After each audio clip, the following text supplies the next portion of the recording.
इस कहानी की शुरुआत में हम तीन लड़कियों को देखते हैं जिनका नाम चार्लेट, गेदर और डेवलिन होता है और ये तीनों कार से कहीं जा रहे थे। जहाँ रास्ते में पता चलता है कि ये तीनों हेदर के फादर के फार्म हाउस में जा रहे थे जो कि एक डिजर्ट एरिया में था और ये लोग यहाँ आने का बहुत दिनों से प्लान बना रहे थे क्योंकि इन लोगों को मीटियोर शावर देखना था और ये लोग फार्म हाउस पर पहुंच जाते हैं। अब यहाँ पहुंचने के बाद डेवलिन अपने सोशल मीडिया अकाउंट पर लाइव आकर अपने फॉलोअर्स को यहाँ के बारे में बता रही थी क्योंकि उसे इन सब चीजों का शौक था। जहाँ वो अपनी वीडियो में चार्लेट का मजाक उड़ाती है क्योंकि चार्लेट बहुत सिंपल लड़की थी और उसके पास छोटा नॉर्मल फोन होता है। जब डेवलिन ऐसा करती है तो चार्लेट को उस पर गुस्सा आ जाता है। अब ये तीनों पुल में बैठकर आपस में बातें करने लगते हैं जहाँ हेदर बताती है कि मैंने एक मीटियोर शावर देखा है और वो देखने में बहुत खूबसूरत होता है। अब रात को मीटियोर शावर देखने के लिए बाहर वेट करने लगते हैं और तभी मीटियोर शावर दिखता है और इसे देखकर डेवलिन दिखाना चाहती थी लेकिन वह नेटवर्क इशू आने लगता है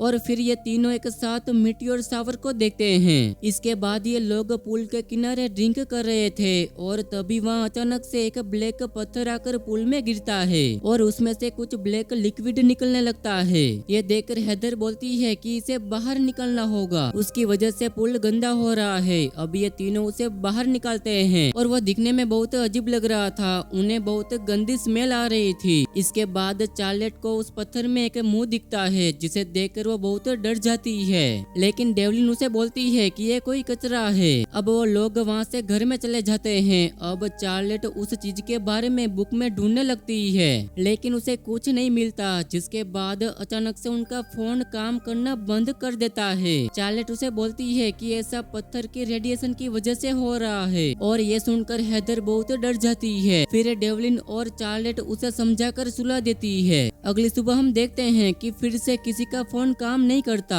और ये देखकर डेवलिन बहुत टेंशन में आ जाती है क्योंकि उसे सोशल मीडिया पर फोटो पोस्ट करना था। वो सोचते हैं कि यहाँ कोई लैंडलाइन होगा जिससे हम किसी को हेल्प करने बुला सकते हैं लेकिन वहाँ कोई लैंडलाइन भी नहीं था। अब चार्लेट बताती है कि ऐसा उस ब्लैक पत्थर की वजह से हो रहा था लेकिन डेवलिन को ये सब मजाक लग रहा था और वो चार्लेट का इस बात पर मजाक बनाने लगती है। अब ये तीनों उस पत्थर के पास जाते हैं जहाँ वो पत्थर नहीं दिख रहा था लेकिन वहाँ एक ब्लैक निशान था जिसका पीछा करते हुए ये तीनों गार्डन में चले जाते हैं जहाँ उन्हें वो ब्लैक पत्थर दिखाई देता है। जैसे ही वो लोग उसे मारने वाले थे तो वहाँ एक लड़का आ जाता है जिसका नाम बेड था। असल में वो वहाँ अपने भाई की जगह पर काम करने आया था। अब ये तीनों सोचते हैं कि बेड की मदद से ही उस पत्थर को ठिकाने लगा दिया जाए जिस पर वो उसे पैसे की लालच देती है लेकिन जब वो उस पत्थर को देखता है तो मना कर देता है और फिर वो एक डील करता है जिसमें वो बोलता है कि मुझे चार्लेट से एक किस चाहिए, इसके बाद मैं उस पत्थर को ठिकाने लगा दूंगा। तब चार्लेट उसे किस कर देती है और बेड बहुत खुश हो जाता है क्योंकि उसने पहली बार किस किया था।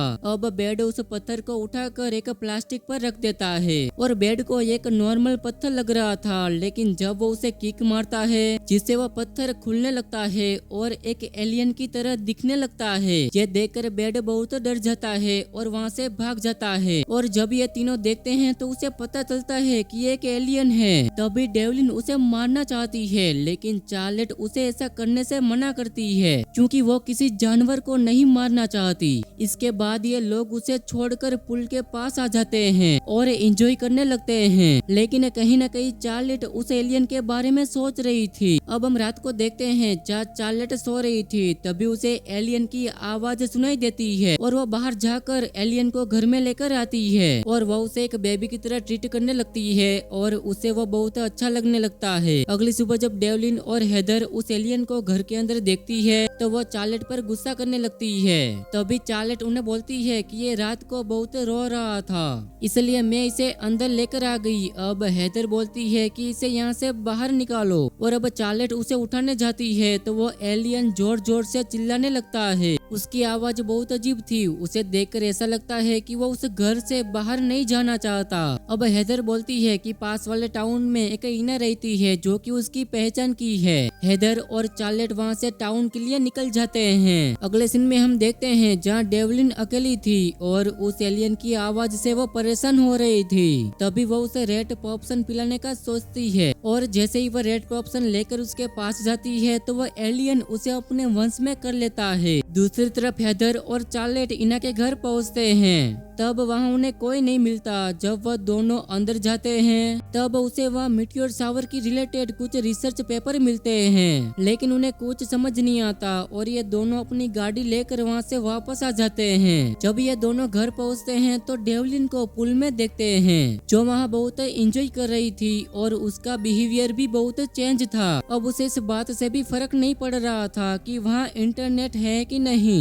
ये दोनों डेवलिन को देखते हैं तो उन्हें अजीब लगने लगता है। अब डेवलिन जब खाना खा रही थी तब उसके खाने का स्टाइल बिल्कुल अलग था और खाने के थोड़ी देर बाद एक्सरसाइज करने चली जाती है और शाम तक एक्सरसाइज करती रहती है। अब रात को हेदर को डेवलिन की आवाज सुनाई देती है। यह डेवलिन की आवाज को पीछा करते हुए उसके रूम में जाती है। तभी वो देखती है कि डेवलिन उस एलियन के साथ इंटीमेट हो रही है और उस एलियन के आर्टिकल्स भी निकल चुके हैं। तभी वो एलियन हेदर को भी देख लेता है और वो उसे भी अपने वंश में कर लेता है। इसके बाद हेदर भी उसके साथ इंटीमेट होने लगती है। इसके बाद हम चार्लेट को देखते हैं, उसे विजन्स आने लगते हैं। वहीं उसे कुछ लड़की वही एलियन के साथ इंटीमेट होते देखती है, लेकिन उसे पता था कि उसकी दोस्त एलियन के कंट्रोल में है। अब अगली सुबह चार्लेट अपने दोस्तों से पूछती है कि वो एलियन कहाँ है। तब हेदर जवाब देती है कि वो अब उसके रूम में है। अब डेवलिन के साथ हेदर भी बहुत अजीब बिहेवियर करने लगती है और अब वो भी उस एलियन को वहाँ से बाहर नहीं निकालना चाहते हैं। जिसके बाद चार्लेट को ऐसा लगता है कि ये दोनों ने नशा कर लिया है और वो उन्हें बताती है कि मुझे कल जॉब पर जाना है, नहीं तो मुझे जॉब से निकाल देंगे। अब चार्लेट हेदर के रूम में जाती है। वह चुपके से देखती है तो एलियन हेदर के साथ बेड पर सोया हुआ है और फिर वो अपने दोस्त को समझाने लगती है, लेकिन उसकी बात पर वो ध्यान नहीं देती। वो बोलती है कि मैं एना का ट्रक लेने जा रही हूँ और अपना सामान लेकर यहीं से चली जाऊंगी। इसके बाद हम चार्लेट को एना के घर देखते हैं जहाँ वो ट्रक लेने गई थी, लेकिन ट्रक की चाबी अंदर थी।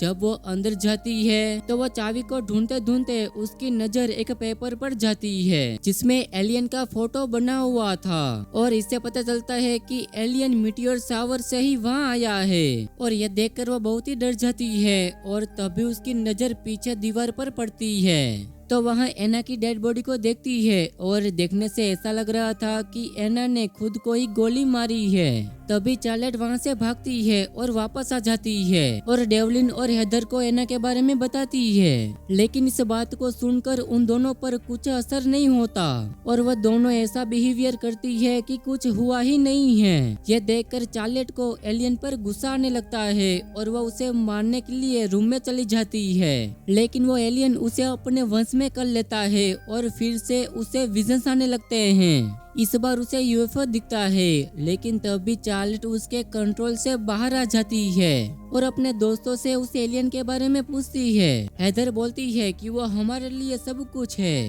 अब चार्लेट पुलिस को कॉल करती है जिससे डेवलिन बहुत गुस्सा करने लगती है और चिल्लाने लगती है। तभी हेदर की नजर डेवलिन के पेट पर पड़ती है जो बढ़ रहा था, मतलब कि डेवलिन प्रेग्नेंट हो चुकी थी। अब हेदर के साथ भी ऐसा ही हो रहा था। फिर दोनों की आंखों से ब्लैक लिक्विड निकलने लगता है, जिसके बाद चार्लेट बहुत घबरा जाती है और एलियन को जान से मारने का सोचती है। जब चार्लेट उस एलियन को मारने जाती है तभी वहाँ डेवलिन और हेदर आ जाती है और वह चार्लेट को एलियन को मारने नहीं देती और उसे बेहोश कर देती है। जहाँ उसे होश आता है तो एलियन उसे वापस से कंट्रोल करने लगता है। तभी चार्लेट को विजन्स आने लगते हैं जहां वो देखती है कि एलियन अर्थ पे एंटीमेट हो रहे हैं और फिर उनका बच्चा एलियन हो रहा है और सब जगह एलियन ही दिखाई दे रहे थे। असल में एलियन का प्लान ये था कि वो लोग अर्थ पे सभी औरत के साथ एंटीमेट होकर अपने बच्चे को जन्म देंगे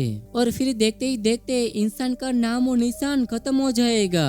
तभी चार्लेट विजन से बाहर आ जाती है और वहाँ एक हथियार लेकर एलियन को मार देती है। अब चार्लेट को ये बात समझ में आ गई थी कि अब उसकी दोस्त एलियन के बच्चे को जन्म देने वाली है और अब उसे मारने के अलावा कोई और रास्ता नहीं था। अब चार्लेट बगी लेकर रोड पर निकल जाती है, अपने दोस्त को ढूंढने लगती है। तभी उसे हेदर भागते हुए दिख जाती है। चार्लेट उसे बगी से उड़ा देती है। ऐसा करते हुए उसे बहुत दुख हो रहा था। जब वो हेदर को देखने जाती है तो वो अभी तक मरी नहीं थी, तो वो उसे रोड से मार देती है। तभी उसे डेवलिन भी नजर आती है, जिसके बाद वो उस पर अटैक कर देती है और उसे वो मारने ही वाली होती है कि तभी वहाँ पर एक आदमी आ जाता है और वह देखता है कि चार्लेट एक प्रेग्नेंट औरत को मार रही है। तभी वो अपनी गन से उसे शूट कर देता है। गोली उसके हाथ पर लगती है और वो वहीं पर गिर जाती है। इसके बाद वह आदमी वहाँ आता है और डेवलिन को लेकर अपनी कार के पास लेकर चला जाता है।